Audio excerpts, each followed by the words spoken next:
रीवा में राह चलती स्कूटी सवार दो लड़कियों ने मानवता की मिसाल पेश करते हुए सड़क पर घायल अवस्था में तड़प रहे सास और दामाद को अस्पताल पहुंचाकर उनकी जान बचाई है।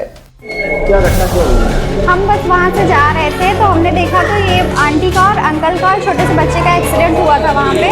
देन वहाँ पे बहुत सारे लोग खड़े थे लेकिन कोई उठा नहीं रहा था, सिर्फ सब वहाँ खड़े थे। फिर हम लोग रुके और फिर वहाँ से बैटरी वाले को बुलाया, फिर अंकल को और आंटी को मैं लेकर आई। ये स्कूटी से आएंगे पीछे से। फिर यहाँ पे आए तो बहुत देर तक हमने बहुत स्ट्रगल किया, कोई हमारी सुन भी नहीं रहा था बिल्कुल भी। और उसके बाद जब डॉक्टर आए तो वो वहाँ मतलब एक कंपाउंडर जैसे थे, वो यहाँ आए। उसके बाद वो झूठ बोल रहे थे कि नहीं हम इतनी देर से थे, इतनी देर से थे। देन ऐसा कुछ भी नहीं था।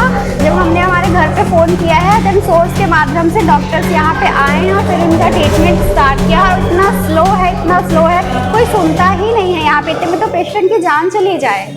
दरअसल घटना शहर के बोदाबाग स्थित हाउसिंग बोर्ड कॉलोनी मोड़ की है।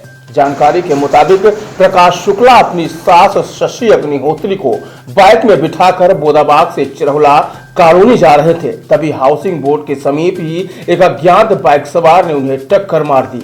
अचानक हुई इस हादसे के दौरान बाइक सवार सास और दामाद सड़क पर गिरकर बुरी तरह से जख्मी हो गए और सड़क पर ही वह दर्द से कराहते रहे।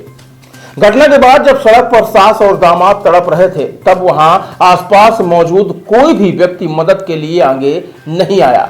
ऐसे में रास्ते से गुजर रही स्कूटी सवार दो लड़कियों ने घायलों को तड़पता देख वहां रुक गई और पहले तो उन्होंने 108 एम्बुलेंस को फोन लगाया और जब एम्बुलेंस नहीं आई तो दोनों लड़कियों ने घायल सास और दामाद को ऑटो से संजय गांधी अस्पताल लेकर पहुंची, जहां उनका समय पर उपचार शुरू कराया।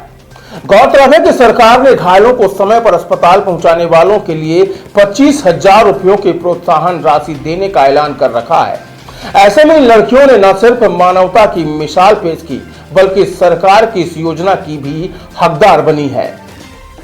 क्या घटना हुई? हम बस वहाँ से जा रहे थे तो हमने देखा तो ये आंटी का और अंकल का और छोटे से बच्चे का एक्सीडेंट हुआ था वहाँ पे। देन वहाँ पे बहुत सारे लोग खड़े थे लेकिन कोई उठा नहीं रहा था, सिर्फ सब वहाँ खड़े थे। फिर हम लोग रुके और फिर वहाँ से बैटरी वाले को बुलाया, फिर अंकल को और आंटी को मैं लेकर आई। ये स्कूटी से आएंगे पीछे से। फिर यहाँ पे आए तो बहुत देर तक हमने बहुत स्ट्रगल किया, कोई हमारी सुन भी नहीं रहा था बिल्कुल भी। और उसके बाद जब डॉक्टर आए तो वो वहाँ मतलब एक कंपाउंडर जैसे थे, वो यहाँ आए। उसके बाद वो झूठ बोल रहे थे कि नहीं हम इतनी देर से थे, इतनी देर से थे। देन ऐसा कुछ भी नहीं था। जब हमने हमारे घर पे फ़ोन किया है देन सोर्स के माध्यम से डॉक्टर्स यहाँ पे आए हैं और फिर इनका ट्रीटमेंट स्टार्ट किया। और इतना स्लो है, कोई सुनता ही नहीं है यहाँ पे। इतने में तो पेशेंट की जान चली जाए। कहाँ पर घटना है? ये बोदाबाग के मोड़ पे, मंदिर वाले मोड़ पे।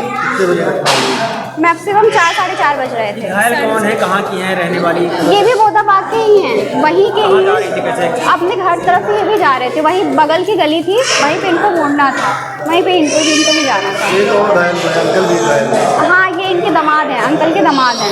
पैर में शायद चोट आई। उनका पैर फ्रैक्चर हो गया है। इनकी कमर पे चोट आई है।